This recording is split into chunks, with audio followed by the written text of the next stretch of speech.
Hello, good morning my dear friends. This is Balachandra. I am working as School Assistant English at PPR Jadpe High School, Mettu. Here in this video, I am going to explain about phrases and noun phrases. Here in 8th class textbook, Unit 1, structural grammar is phrases and noun phrases. Before going to know about the phrase, I would like to explain about the definition of word. What is meant by word? Here the word means some group of letters which gives some sense. It is called a word. Some group of letters which gives some sense. కొన్ని letters యొక్క కలయిక ఒక అర్థాన్ని ఇవ్వగలిగేటట్లు ఉంటే దానిని మనము కొన్ని letters యొక్క కలయికని మనము అర్థవంతంగా ఉంటే దానిని మనం వర్డ్ అని చెప్తాం. Here what is men by phrase? Phrase means some group of words which gives some sense but it doesn't give the complete sense. కొంత అర్థాన్ని ఇస్తూ పూర్తి అర్థాన్ని ఇవ్వనటువంటి కొన్ని పదాల సముదాయాన్ని, కొన్ని వర్డ్స్ యొక్క సముదాయాన్ని ఫ్రేజ్ అని చెప్తాం. Here in the phrase there is no verb. ఇక్కడ ఒక మనం గుర్తించుకోవాల్సినటువంటి విషయం ఏంటంటే ఫ్రేజ్ నందు వర్బ్ అనేటువంటిది ఉండదు. Okay, so some group of words which give some sense but it doesn't give the complete sense. There is no verb in the phrase. Phrase ante ardhamainda? So here noun phrase. What is meant by noun phrase? I am going to tell you about, before going to know about the noun phrase, I would like to tell you about the meaning of noun. What is meant by noun? Noun is a naming word. Noun is a naming word.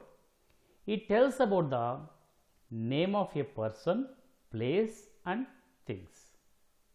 అంటే పేర్లను గురించి తెలియజేసేటువంటి దాన్ని మనం ఏమంటాము? Noun అని చెప్తాం. వ్యక్తుల యొక్క పేర్లు కావచ్చు, వస్తువుల యొక్క పేర్లు కావచ్చు, లేదంటే ఊర్ల యొక్క పేర్లు కావచ్చు. ఇలా పేర్లను గురించి తెలియజేసేటువంటి దాన్ని మనము నౌన్ అని చెప్తాం. అయితే నౌన్ ఫ్రేజ్ అంటే ఏంటి? What is the definition of noun phrase? What is the meaning of noun phrase? Here already you know the definition of a phrase. Phrase ante ento manaku telusu. Phrase, noun phrase ante enti? Here in our textbook we have given an example, that is, she saw a bald, fat, middle-aged man. Here we have given she saw a bald, fat, middle-aged man. Here in this sentence the underlined part is called the phrase. The underlined part is called the phrase. Ee sentence here she is the subject, saw is the verb. Saw is the verb. Oka subject to verb undi. A bald, fat, middle-aged man. The underlined part is called the phrase. A bold, fat, middle-aged man అనేటువంటి ఈ sentence నందు verb అనేటువంటిది లేదు. So కొన్ని పదాలు ఉన్నాయి. ఏ బోల్డ్ అనేటువంటి ఒక వర్డ్ ఉంది, ఫ్యాట్ ఉంది, మిడిల్ ఏజ్డ్ మ్యాన్. సో కొన్ని పదాల కలయిక, but there is no verb in this phrase. ఫ్రేజ్లో వర్బ్ అనేటువంటిది ఉండదు.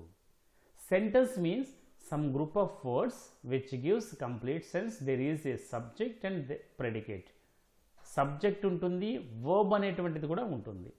సబ్జెక్ట్ ఉండి verb ఉన్నటువంటి సెంటెన్స్ని ఉంటే దానిని సెంటెన్స్ అని చెప్తాము. ఇక్కడ చూడండి, సబ్జెక్ట్ షీ ఉంది, సా అనేటువంటి verb ఉంది. అలా సబ్జెక్టు verb ఉండి రిమైనింగ్ వీటిని ఏ bold, fat, middle aged man, ఈ సెంటెన్స్ నందు, ఈ ఫ్రేజ్ నందు వర్బ్ లేదు కాబట్టి దీనిని మనము సెంటెన్స్ అని పిలవకూడదు, దీన్ని ఫ్రేజ్ అని మాత్రమే పిలవాలి. సరే, ఇప్పుడు నౌన్ ఫ్రేజ్ అంటే ఏంటి? ఈ underlined part A bold fat middle aged man అనేటువంటి ఈ సెంటెన్స్ నందు ముఖ్యంగా మనకు ప్రిన్సిపల్ వర్డ్ వచ్చి ఎవరి గురించి మాట్లాడుతున్నాం మనం ఇక్కడ? మ్యాన్ గురించి మాట్లాడుతున్నాం. సో మ్యాన్ గురించి ఎక్స్ట్రా ఇన్ఫర్మేషన్ ఇస్తున్నాం. ఆ మ్యాన్ పరిస్థితి ఏంటి? మ్యాన్ యొక్క క్వాలిటీస్ ఏంటి? ఏ బోల్డ్ అంటే బట్టతల కలిగినటువంటి వ్యక్తి, ఫ్యాట్ బాగా లావుగా ఉన్నటువంటి వ్యక్తి, మిడిల్ ఏజ్డ్ మ్యాన్ అంటే ఆ ఏజ్ ఆయన యొక్క ఏజ్ని గురించి చెప్తున్నాం. సో ఇక్కడ మ్యాన్ అనేటువంటి ఒక నౌన్ గురించి కొంత ఎక్స్ట్రా ఇన్ఫర్మేషన్ ఇస్తున్నాం కాబట్టి దీనిని మనం ఏమంటామంటే నౌన్ ఫ్రేజ్ అంటాము. Here the phrases are also 3 types: noun phrase, adjective phrase, adverb phrase. Here there are 3 types of phrases. Here in this sentence we have given extra information about the noun. What is the noun here? Man అనేటువంటి ఒక నౌన్కి సంబంధించి extra information. ఆ man ఎటువంటి వ్యక్తి? Bold, fat, middle aged man. So ఇలా మనము చెప్పేటువంటి దీనిని ఫ్రేజ్ ఈ మ్యాన్ గురించి నౌన్ గురించి చెప్తున్నాం కాబట్టి దీనిని నౌన్ ఫ్రేజ్ అని చెప్పి చెప్తాం. ఓకే, అర్థమైందా? So noun phrase. సో ఈ నౌన్ ఫ్రేజ్ అనేటువంటిది మోర్ దాన్ అడ్జెక్టివ్స్. ఇప్పుడు షీ అనేటువంటిది ప్రనౌను, సా అనేటువంటిది వర్బు, ఏ ఆర్టికల్. ఆర్టికల్ అంటే అడ్జెక్టివ్ క్రిందికి వస్తుంది, డిటర్మినెంట్స్ అంటాం. Bold adjective, fat adjective, middle aged adjective, man noun. So adjective means we give extra information about the noun. we are describing about the noun. Noun గురించి describe చేస్తూ ఉన్నాం ఇక్కడ, కాబట్టి noun phrase. So ఒకవేళ adjectives అనేటువంటివి more than 1 ఉంటే, ఒకటి కన్నా ఎక్కువ ఉంటే మనము ఎలా ఇవ్వాలి, ప్రయారిటీ ఎలా ఇవ్వాలి అనేటువంటిది చూద్దాం. ఫ్రేజ్ అంటే అర్థమైంది కదా. ఫ్రేజ్ అంటే సమ్ గ్రూప్. ఇక్కడ కొన్ని పదాలు ఉన్నాయి, ఆ పదాల కలయిక ఒక అర్థవంతంగా ఉంటే దాన్ని ఫ్రేజ్ అంటాము. ఈ పదాల కలయిక ఎవరి గురించి చెప్తున్నాము? నౌన్ గురించి చెప్తున్నాం. మ్యాన్ అనేటువంటి నౌన్ గురించి చెప్తున్నాం కాబట్టి దీన్ని ఏమంటాం? నౌన్ ఫ్రేజ్ అని చెప్పి చెప్తాం. ఓకే, సో ఇప్పుడు మనము ఈ ప్రయారిటీ ఎలా ఇవ్వాలి అనేటువంటిది చూద్దాం. ఓకే, ఇక్కడ చూడండి, a bold fat middle aged man. So ఈ bold fat middle aged man is a noun phrase. Man అనేటువంటి నౌన్కి సంబంధించి ఎక్స్ట్రా ఇన్ఫర్మేషన్. ఏ అంటే ఆర్టికల్, బోల్డ్ అంటే అడ్జెక్టివ్, ఫ్యాట్ అనేటువంటిది అడ్జెక్టివ్, మిడిల్ ఏజ్ అనేటువంటి అడ్జెక్టివ్. సో మ్యాన్ అనేటువంటిది నౌన్. ఆ మ్యాన్కి సంబంధించినటువంటి ఎక్స్ట్రా ఇన్ఫర్మేషన్ మనం ఇక్కడ ఇస్తూ ఉన్నాం. ఓకే, సో ఇప్పుడు మనకు మోర్ దాన్ 1 అడ్జెక్టివ్ ఉంటే ప్రయారిటీ ఎలా ఇవ్వాలి? ఇక్కడ చూడండి, ఏ అనేటువంటి article. So first priority more than 1 adjective ఉంటే ఫస్ట్ మనము ఆర్టికల్ని ఫస్ట్ రాయాలి. సెకండ్ డెమాన్స్ట్రేటివ్ అడ్జెక్టివ్స్ని రాయాలి. డెమాన్స్ట్రేటివ్ అడ్జెక్టివ్స్ అని వీటిని పిలుస్తాం. దిస్, దట్, దీస్, దోస్, వీటిని మనము డెమాన్స్ట్రేటివ్ అడ్జెక్టివ్స్ అని చెప్పి పిలుస్తాం. Okay, next possessive adjectives. Possessive adjectives అని వీటిని పిలుస్తాం. This is my book. My అనేటువంటిది possessive adjective. My, our. Okay, my, our, his, her, its, their, theirs, ఇలాంటి పొసెసివ్, వాటిని పొసెసివ్ అడ్జెక్టివ్స్ అని చెప్పి పిలుస్తాం. Next quantitative adjectives. క్వాంటిటీ అంటే ఏంటి? ఎంత, some, any, few, a little, ఇలా కొంత మోతాదులో ఎంత అని తెలియజేసేటువంటి ఆ అడ్జెక్టివ్స్ని క్వాంటిటేటివ్ అడ్జెక్టివ్స్ అని చెప్పి చెప్తాం. Okay, so numeral adjectives. Numeral adjectives అంటే ఏంటి? నంబర్స్ గురించి. అంటే first, second, 2, 3. I have 2 pens. So pen అనేటువంటి నౌన్కి ముందు 2 అనేటువంటి నంబర్ ఉంది. నంబర్స్ అంతా కూడా అడ్జెక్టివ్స్ కిందకి వస్తాయి. 2 pens. 2 అనేటువంటి దానిని న్యూమరల్ అడ్జెక్టివ్స్ అంటారు. నంబర్ కావచ్చు, ఓకే, ఫస్ట్, సెకండ్, థర్డ్, వీటినన్నింటినీ కూడా. Next opinion. మనము ఏదైనా ఆ నౌన్ మీద ఉన్నటువంటి ఆ ఒపీనియన్ని మనం ఏమంటామంటే బ్యూటిఫుల్, బోల్డ్. నెక్స్ట్ అలా ఆ నౌన్ మీద ఉన్నటువంటి ఒపీనియన్ని మనము నెక్స్ట్ ప్రిఫరెన్స్ ఇస్తాం. దాని తర్వాత సైజ్. సైజ్ ఏంటి? ఫర్ ఎగ్జాంపుల్ చూడండి, ఇక్కడ ఫస్ట్ ఒపీనియన్ బోల్డ్, ఆర్టికల్ ఫస్ట్ ఇచ్చాము, బోల్డ్ అనేటువంటి ఒపీనియన్ ఇచ్చాము, ఇక్కడ ఫ్యాట్ అంటే సైజుని ఇచ్చామన్నమాట. ఫ్యాట్ ఎలా ఉంది? ఇక్కడ ఫ్యాట్ బాగా లావుగా ఉన్నాడు. ఓకే, సో ఫస్ట్ అలా ప్రయారిటీలో ఒపీనియన్ తర్వాత సైజ్, సైజ్ తర్వాత ఏజ్. ఏజ్ చూడండి, ఇక్కడ మిడిల్ ఏజ్డ్ అంటే సైజు తర్వాత ఏజ్ రావడం జరిగిందనమాట. So middle aged, age. Shape. Shape అంటే మనకు ఆకారం గురించి మాట్లాడేటువంటిది, ఆ ఏజ్ తర్వాత షేప్ రావాలి. ఫర్ ఎగ్జాంపుల్ రౌండ్ అన్నాము, రెక్టాంగిల్ అన్నాము. ఇలాంటి షేప్స్ అనేటువంటివి సైజ్ తర్వాత రావాలి, ఏజ్ తర్వాత రావాలి. Next colour. షేప్ తర్వాత కలర్ గురించి మాట్లాడాలి. కలర్ తర్వాత ఆరిజిన్ అనేటువంటిది ప్రయారిటీ ఇవ్వాలి. ఆరిజిన్ తర్వాత మెటీరియల్. మెటీరియల్ అంటే ఏదైనా ఒక ఫర్ ఎగ్జాంపుల్ వుడెన్ టేబుల్ అన్నాము. సో టేబుల్ అనేటువంటి నౌన్ ముందు వుడ్ అనేటువంటిది వచ్చింది. వుడెన్ అనేటువంటిది ఏంటి? అడ్జెక్టివ్. సో ఇది మెటీరియల్ కాబట్టి ఈ మెటీరియల్ అడ్జెక్టివ్ అనేటువంటి దాన్ని చివర్లో ఇవ్వడం జరుగుతుందన్నమాట. అంటే మోర్ దాన్ వన్ అడ్జెక్టివ్ ఉంటే మనం ఇవ్వవలసినటువంటి ప్రయారిటీ ఈ విధంగా ఉంటుంది. ఇక్కడ కొన్ని ఎగ్జాంపుల్స్ ఉన్నాయి, చూద్దాం. I bought dash. So I అనేటువంటిది సబ్జెక్ట్, బాట్ అనేటువంటిది వర్బ్. ఇక్కడ మనకు బ్యూటిఫుల్ ఏ అంబ్రెల్లా రెడ్ అనేటువంటి ఒక నౌన్ ఫ్రేజ్ని ఇవ్వడం జరిగింది. ఇందులో నౌన్ ఏంటి? దేని గురించి మాట్లాడుతున్నాం ఇక్కడ మనం? అంబ్రెల్లా అనేటువంటిది నౌన్.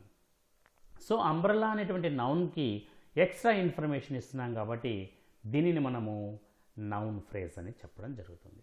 ఇక్కడ చూడండి, నౌన్ ఫ్రేజ్ అంబ్రెల్లా అనేటువంటి నౌన్కి మనం ఫస్ట్ రూల్స్ నేర్చుకున్నాం. ఫస్ట్ ఏముండాలి? ఆర్టికల్ రాయాలి. సో ఏ ఆర్టికల్ రాసాం మనం, ఏ అనేటువంటి ఆర్టికల్ని రాసాం. దీని తర్వాత మనం ఏం చేయాలి?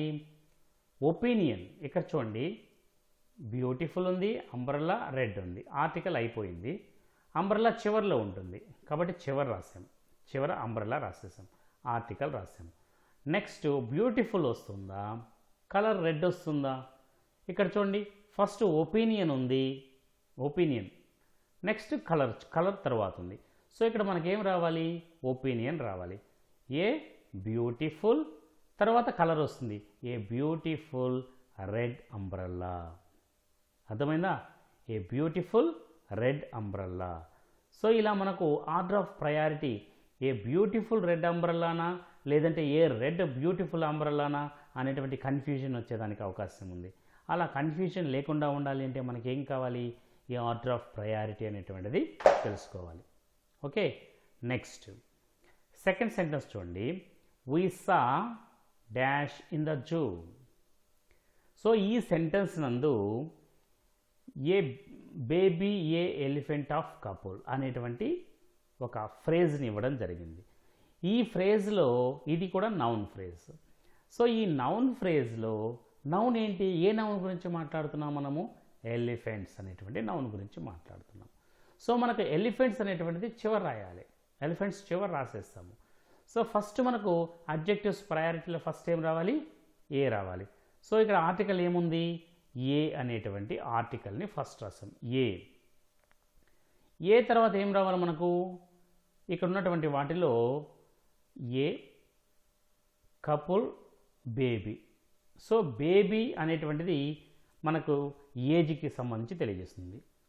సో కపుల్ అనేటువంటిది క్వాంటిటేటివ్కి సంబంధించి ఉంటుంది. సో క్వాంటిటేటివ్ ముందు వస్తుందా, మనకు ఏజ్ ముందు వస్తుందా? క్వాంటిటేటివ్ వస్తుంది.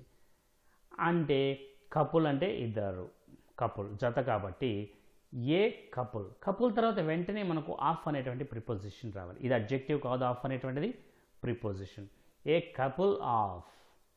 ఏ కపుల్ ఆఫ్ తర్వాత బేబీ అనేటువంటి అడ్జెక్టివ్ వస్తుంది. బేబీ అనేటువంటిది ఏంటి? ఇక్కడ ఏజ్కి సంబంధించి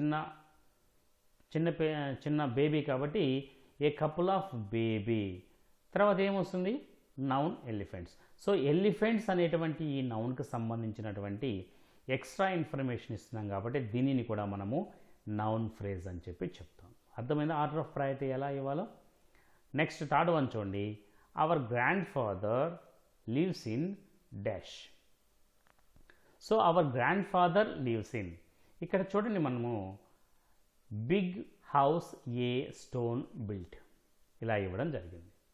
సో మనం ఈ సెంటెన్స్లో దేని గురించి మాట్లాడుతున్నాము? ఇక్కడ హౌస్ గురించి మాట్లాడుతున్నాం. హౌస్ అనేటువంటి ఒక నౌన్ గురించి మనము డీటెయిల్గా ఇక్కడ నౌన్ ఫ్రేజ్ ఇది. ఏ నౌన్ గురించి మాట్లాడుతున్నాము? హౌస్ అనేటువంటి ఒక నౌన్ గురించి మాట్లాడుతున్నాం. సో ఫస్ట్ ఏం చేయాలి? హౌస్ చివరిలో మనం రాస్తాం. హౌస్ ఎక్కడ రాస్తాం? చివరిలో రాస్తాం. సో ఫస్ట్ ఏం రాయాలి? ఆర్టికల్ రాయాలి. ఏ ఆర్టికల్ రాసేసాం. చివరిలో హౌస్ అనేటువంటి నౌన్ రాసాం. హౌస్ అయిపోయింది, ఆర్టికల్ అయిపోయింది. సో బిగ్ ఒకటి, స్టోన్ బిల్ట్. సో ఈ రెండింటిలో ఫస్ట్ స్టోన్ అనేటువంటిది మెటీరియల్, బిగ్ అనేటువంటిది సైజు. ముందు ఏమొస్తుంది ఇక్కడ? సైజ్ వచ్చిందా, మెటీరియల్ వచ్చిందా? సో సైజ్ అనేటువంటిది వచ్చింది. కాబట్టి a big stone build house. So a అనేటువంటి ఆర్టికల్, బిగ్ అనేటువంటిది సైజ్ వచ్చింది, తర్వాత మెటీరియల్ స్టోన్ బిల్డ్ అనేటువంటిది మెటీరియల్ వచ్చింది, చివరిలో హౌస్ అనేటువంటి నౌన్ అనేటువంటిది ఫ్రేజ్ రావడం జరిగింది. ఓకే, అర్థమైందా? నెక్స్ట్ అదేవిధంగా రమ్య హ్యాస్ డాష్. రమ్య అనేటువంటిది నౌన్, హ్యాజ్ అనేటువంటిది verb. So state of being, రమ్యకి ఏముంది, ఏమి కలిగి ఉంది అనేటువంటిది ఇక్కడ చెప్పడం జరిగిందనమాట. సో ఇక్కడ చూడండి, నైస్ ఏ శారీ సిల్క్. నైస్ ఏ శారీ సిల్క్ అనేటువంటి ఈ సెంటెన్స్ నందు ఏ నౌన్ గురించి మాట్లాడుతున్నాం మనము? ఇది ఒక ఫ్రేజ్. ఈ ఫ్రేజ్ అనేటువంటిది నౌన్ ఫ్రేజ్. ఇది నౌన్ ఫ్రేజ్. ఏ నౌన్ గురించి మాట్లాడుతున్నాం ఇక్కడ? శారీ అనేటువంటి ఒక నౌన్ గురించి మాట్లాడుతున్నాం. సో ఇది చివరిలో రాస్తాం, శారీ. ఫస్ట్ ఏం రాయాలి మనం? ఆర్టికల్ రాయాలి. ఓకే, ఫస్ట్ ఆర్టికల్ రాస్తాం, ఏ శారీ. ఇక్కడ మధ్యలో నైస్, సిల్క్ అనేటువంటి రెండు ఉన్నాయి. నైస్ అనేటువంటిది ఏంటి? ఒపీనియన్ ఇది. సో ఒపీనియన్ ముందు వస్తుందా? సిల్క్ అనేటువంటి దేని కిందకు వస్తుంది? మెటీరియల్ కిందకు వస్తుంది. సో ముందు మనకు ఏం రావాలి? ఒపీనియన్ రావాలి, తర్వాత మెటీరియల్ రావాలి. చూడండి, Ramya has a nice silk sari. Ramya has a silk nice sari. Confuse కావాల్సిన అవసరమే లేదు ఇక్కడ. ఎందుకంటే ఫస్ట్ మనకు నైస్ అనేటువంటి ఒపీనియన్ వస్తుంది, తర్వాత మెటీరియల్ అనేటువంటిది రావాలి. సో వీటిని మనం కరెక్ట్గా ఆర్డర్ ఆఫ్ ప్రయారిటీలో నౌన్ ఫ్రేజ్లో వీటిని మనము కరెక్ట్గా ఆర్డర్లో రాయాలి అని అంటే మనకు ఇక్కడ ఇచ్చినటువంటి ఆర్డర్ ఆఫ్ ప్రయారిటీ అనేటువంటిది తెలుసుంటే మనము వీటిని క్లియర్గా మనము రాయగలం. ఓకే, నౌన్ ఫ్రేజ్ అర్థమైందా? సో ఈ నౌన్ ఫ్రేజ్ అనేటువంటి ఈ టాపిక్ మీకు అర్థమై ఉంటే ఇదే విధంగా రిమైనింగ్ టాపిక్స్ అన్నీ కూడా గ్రామర్ టాపిక్స్ని నేను మీకు క్లియర్గా ఇవ్వడం జరుగుతుంది. డిఎస్సి రాస్తున్నటువంటి ప్రతి విద్యార్థికి కావచ్చు, టీచర్ పోస్ట్ కోసం రాస్తున్న విద్యార్థి కావచ్చు, కాంపిటేటివ్ ఎగ్జామ్స్లో ఇంగ్లీష్ గ్రామర్ కావాలి అని కోరుకున్నటువంటి ప్రతి విద్యార్థికి కావచ్చు, 6th క్లాస్ నుంచి ఇంగ్లీష్ గ్రామర్ మీద పట్టు సాధించాలి అనుకున్నటువంటి ప్రతి ఒక్క విద్యార్థికి ఈ వీడియోని షేర్ చేసి